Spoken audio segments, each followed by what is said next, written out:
Hi, and welcome back to another Free Flat Duck Productions video. I'm your host, JF Wilson, and today we'll be diving into the game Star Wars Outlaws, and if it is any good. So, what we'll be covering in this review? We'll be covering a plethora of things, from things like the gameplay to the characters, and then we'll be diving deeper into stuff like cameos and the story. And then finally I'll give my final thoughts and the final verdict. So the gameplay. I would put the gameplay into 6 different elements. So we'll start with the shootouts, because it's a Star Wars game and you want to run around, you want to blast people. It's the first Star Wars game like this in a while. Shootouts, they're quite fun. There's not much more to it. It runs like your standard shootout in a game.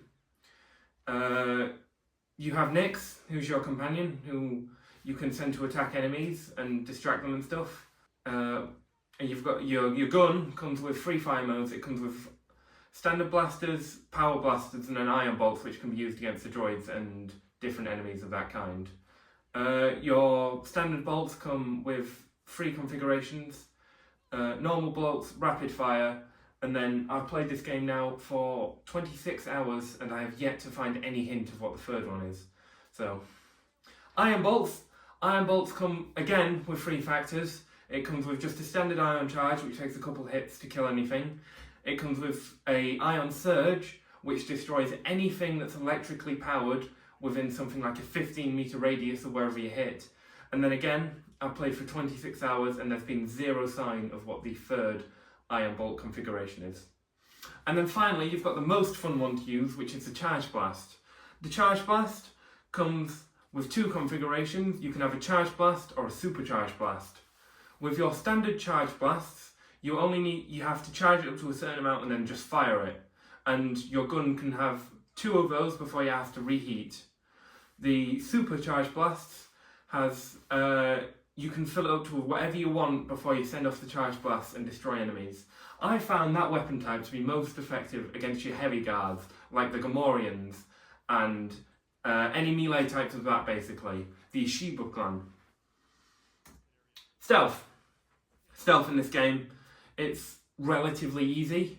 It's a Ubisoft game, so it's a bit like Assassin's Creed, where there's boxes and there's pillars you can hide behind at literally every turn.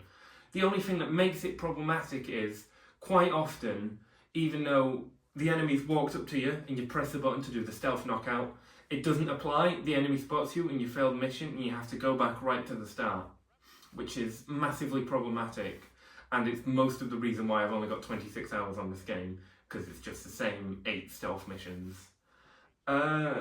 Nix, again, is another big part here when it comes to the stealth. You can use him to distract enemies, or you can use him to attack enemies if they get too close. The distraction just lures a bunch of enemies to look at Nix, and you can just run past them, and they are completely oblivious to anything. And the attack, he just stands on an enemy's head and claws them, and you can stun them. As well as that, on that topic, to help with stealth, you have stun blasts and you have whistles. The stun blast, it's a stun blast. It's 1 shot knocks out an enemy. It's quite effective. And then you have the whistles. It will attract the closest enemy to you, as long as they're in like a reasonable range. And then you can lure them into a trap and knock them out in a corner. And it makes stealth much easier because it's a way of just clearing out enemies. When it comes to stealth, and if you knock out an enemy, there is no way to move the body once you've knocked it out, so it just stays there, and you've just got to hope nobody finds it. Because if somebody finds it and the base goes on red alert, instant fail. After stealth, of course, we have the star part of Star Wars. Space. The final frontier. How would I describe space in this Star Wars game? It's lacking. It's heavily lacking. You're flying a heavy freighter, and it feels like a heavy freighter, which is good. But the only problem is you're going up against TIE fighters that can outmaneuver you. You're going up against pirate ships that can outmaneuver you. You're going up against TIE interceptors, which outmaneuver you. Everything can outmaneuver you, and it just leads to you relying on just spinning round and just blasting enemies as you see them, and then just firing homing missiles like a shit Star Wars Squadrons player. The final battle is against an ISD. It's a set piece reused from Star Wars Squadrons, which isn't too dissimilar to the first Imperials you come into contact with, which is on a refueling station, which is a which is a set piece reused from the Star Wars Battlefront 2 campaign, except it's just been cut in half. Other than that, it's good. The last bit felt like a Squadrons mission, which was fun, because Squadrons was fun to play for all of the 5 minutes it was relevant. It had all the turrets and stuff you'd expect from an ISD, and then it blew up and it looked spectacular. Now, that covers the 3 main parts of gameplay that you'll encounter. However, there are 3 more sections which I felt was important to go over. The first one is Sabacc. Sabacc is space poker. It's poker in Star Wars. You will have seen it in the end of Solo when Han Solo wins the Millennium Falcon. It's the game they play there. Easy. As far as I'm aware in Star Wars, we've never had a look at what Sabacc is like to play. So watching you play it and you can understand the rules within the tutorial mission, which is good. You pick it up easy and it stays the same throughout.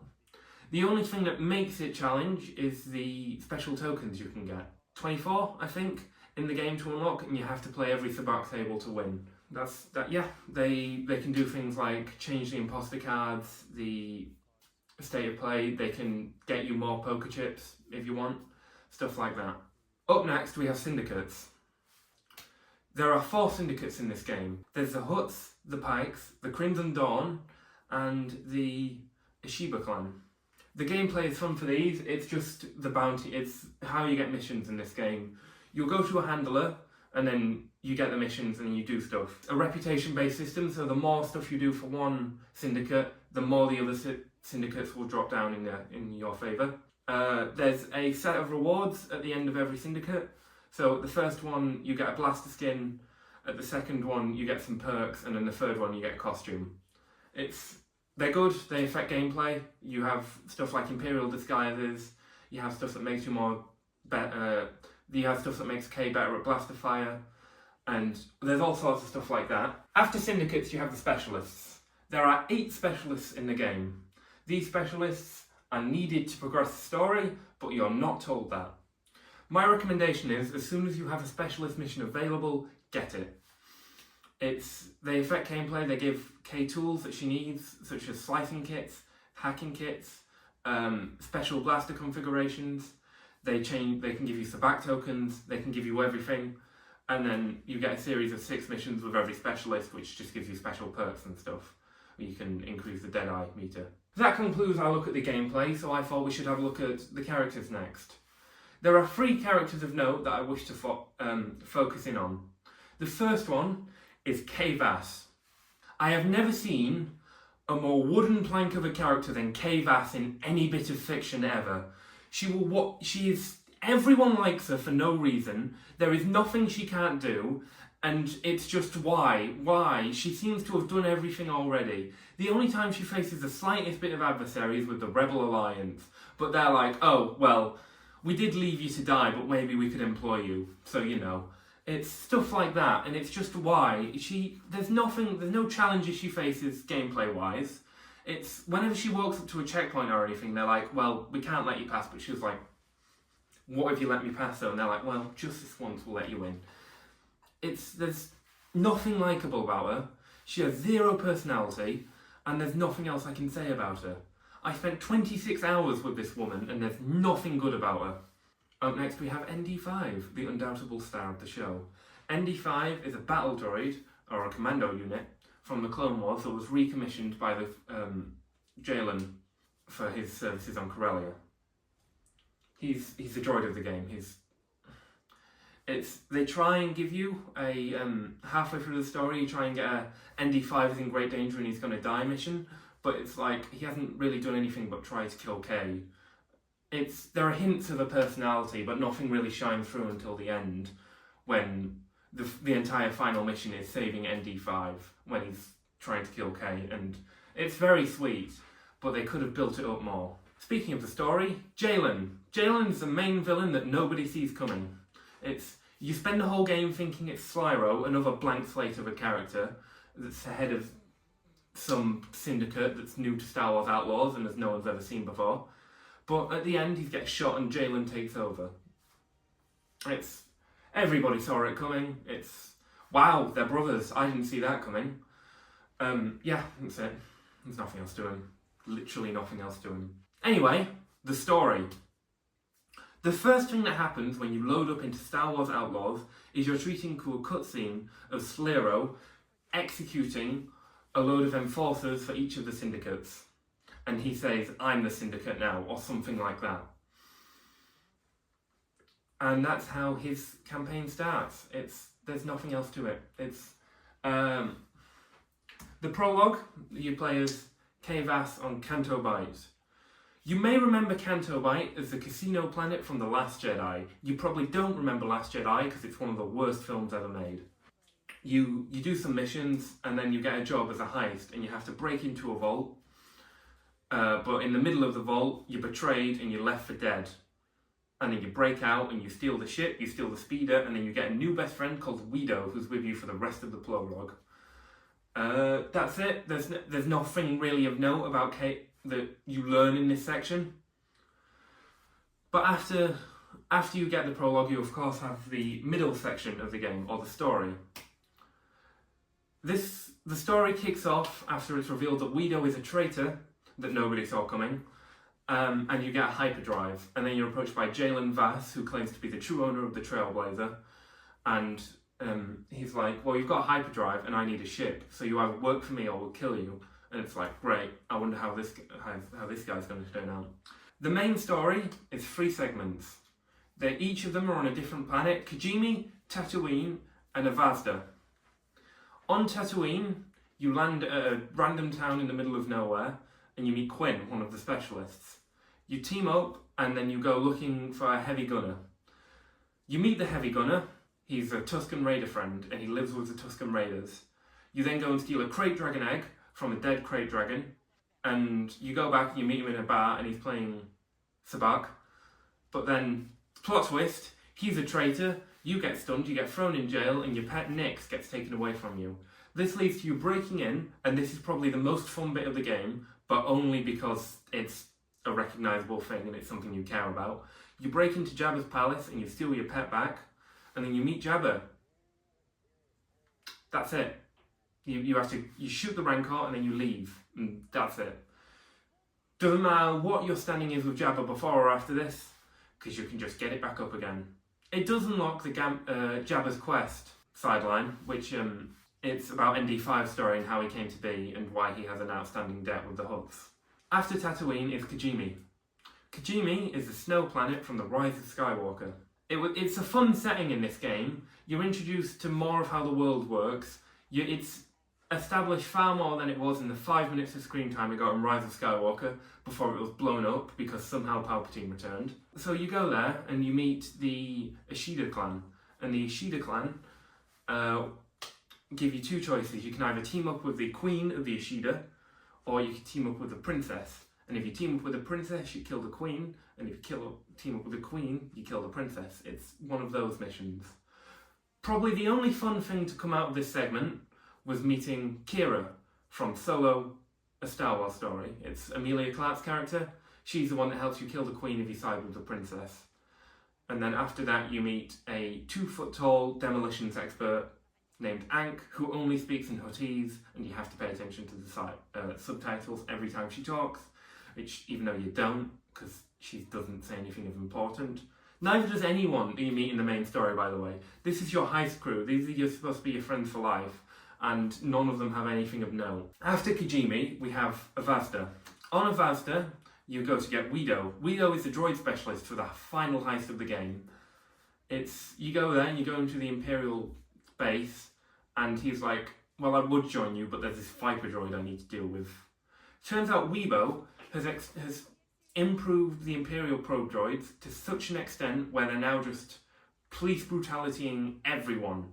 They're just going up the streets and killing innocent people. It's a good thing he told you this, because in all the time you spend on Avazda, no one ever is killed by a protocol droid. And then about 20 minutes after that, you send to meet his contact. His contact is a dead A-Wing pilot, and you end up getting attacked by these Viper droids, and they're quite easy to kill, assuming you have the Ion Blast unlocked. That's it. And then the Rebel Alliance is like, "Hey, we could join you. You should join us." And Kay's like, "No, you left me for dead." And it's like, are they going to force us to join the Rebel Alliance because this is Star Wars, even though the Rebel Alliance aren't really the good guys in this game. But then you meet the head of the Rebel Alliance on Avazda, this Pink Twi'lek, and he joins as your new gunner after the guy in Tatooine was killed. At the end of the mini bit of this mission campaign, the Pink Twi'lek turns around, he's like, so are you sure you don't want to join the Rebel Alliance, Kavas? But then Kavas turns around and says, you know, I've spent quite a lot of time with the Rebel Alliance recently, and all I've realised is, you're just another syndicate. And it's like, well, that's not... It works in the context of the game, because the Rebel Alliance is a load of shit in this game, but normally, no, it doesn't. After you do the 3 campaign missions, you get to the end. The end comprises 2 missions. The first one is going to a droid factory on Avazda and fixing ND5. It's supposed to be emotional, but you don't really care about anyone in this game because nobody has any personality. And then after that, you meet Kay's mother, who abandoned her as a child. And then you break into an Imperial ISB base. And then when you're leaving the base, you're attacked by a Star Destroyer. You have to fight off the Star Destroyer. You blow up the Star Destroyer. And then you think that's it, the campaign's over. Jalen is revealed to be the villain. Nobody saw that coming. He nearly kills Kavas. He takes ND5 and he gets his own Star Destroyer because he's now the head of the ISB. Because fucking Vader loves him so much, that's only the logical step. Promote this guy who's never been involved with the Imperials in his life to the head of the fucking Gestapo. And then you have to break onto a different Star Destroyer with your friends who you've made throughout the game. And then you kill Jalen and you take back ND5, and then everyone lives happily ever after drinking on Canto Bight. It is a painfully boring story by Ubisoft standards. I went into this game and I thought, oh, it's a Ubisoft game. Hopefully it'll be like Assassin's Creed, where it's 80 hours long and nothing happens, but it will feel like I'm doing something because it's in the Star Wars universe and I could go to a load of different planets. I'd say it's barely 10 hours long until you get to the final mission that's 4 hours long for no reason. Yeah, that's it. There's nothing to say about this campaign. It's not worth replaying. It's not going to stand up in the Hall of Fame with campaigns like GTA 5, Assassin's Creed 2, the Zelda games, stuff like that. It's not one of those. But now we've covered the main story, it's probably time to do some of the more fun stuff, like the cameos. There are quite a few cameos in this game. There's a few on this list and there's a few off this list. So I figured I'd tell them to you in order of importance to the Star Wars saga as a whole and how recognisable they are. The first cameo, Darth Vader. Darth Vader shows up in this game for 2 minutes and then he goes home and that's it. It's right at the end point of the campaign. You're in a vent above a meeting room and Sliro's sat there and Vader storms in and he's like, "You have failed me for the last time, Director." And he's like, "Well, just give me one more shot because I can do this better than you. Everyone knows you're worthless." And then Vader uses the Force and breaks all the glass in the room and makes like a sharp ball thing around Sliro's head. And he goes, "No, you haven't failed me. You have one shot." And then he walks off and that's the end of Vader. Until about 5 minutes later when he kills Sliro and gives Jalen the ISB for no reason. This game is set between Empire Strikes Back and Return of the Jedi. So when you're in Jabba's palace, you turn a corner and then BAM! Han Solo. After Han Solo, you have the 8th specialist you unlock, Lando Calrissian. I'm a bit hesitant to call him Lando because whoever they got to play him doesn't sound like Billy D. Williams and the character model doesn't look like Billy D. Williams. It looks like what I imagine Billy D. Williams to look like between Return of the Jedi and then Rise of Skywalker, which is really weird because this is set in the couple months between Empire Strikes Back and Return of the Jedi. It's weird. It's nothing about it's normal. After Lando, you have Jabba the Hutt. You meet Jabba the Hutt in a 5-minute cutscene. He does his Jabba the Hutt thing. He gives Salacious B. Crumb a high five and then he drops you in the Rancor pit, and that's it. After Jabba, you have Kira from the Han Solo film, as I mentioned earlier. She shows up, she starts a revolution on Kijimi, and then that's it. After Kira is Boba Fett. Many people don't know Boba Fett's in this game. That's because while you're lurking around Jabba's palace, you turn a corner and you can see through a grated door Boba Fett's plane sabacc. That's all Boba Fett has to do in this campaign. While you're causing mayhem in Jabba the Hutt's palace, Boba Fett does nothing, and it's insane. After Boba Fett, you have Bib Fortuna. Bib Fortuna, if you don't know, is the right hand of Jabba. He's the Twi'lek, he's the white Twi'lek with the weird teeth. he shows up at the start of Return of the Jedi and he's like, Dewanawanga! It's, there's a scene in this game where Bib Fortuna is seen conspiring with the Empire to take over Jabba's empire and how he's going to lead it after Jabba dies. Which implies that Bib Fortuna is planning a mutiny against Jabba, but it was only stopped because Leia got there first, which is it's interesting. It's a bit of world building nobody saw coming. Max Rebo, Brian May, of the famed musician from Jabba the Hutt's palace, is sat in the background tapping away on the piano in Jabba's scene, and that's it. And then finally, we have Wexley next. Wexley is the dad of Snap Wexley from the sequel films, and he appeared in the Thrawn books. He's one of the specialists. The only thing of note he does in the game is he slaps a water repulsor on your speeder. And then finally, TC-14. This is a bit of a long shot, but TC-14, if you don't know, was a pink protocol droid at the start of The Phantom Menace who gives Qui-Gon and Obi-Wan drinks. In this game, the droid is a head in a box at the bottom of a sandcrawler when you're dealing with the Jawas. That's it. It's a fun cameo, I didn't see it coming, and it's really weird. So now that we've covered the cameos, it's time to ask, did I enjoy it? What is my final verdict of this game? Well, if I had to give it a number, 9 out of 10, wouldn't recommend. Thank you.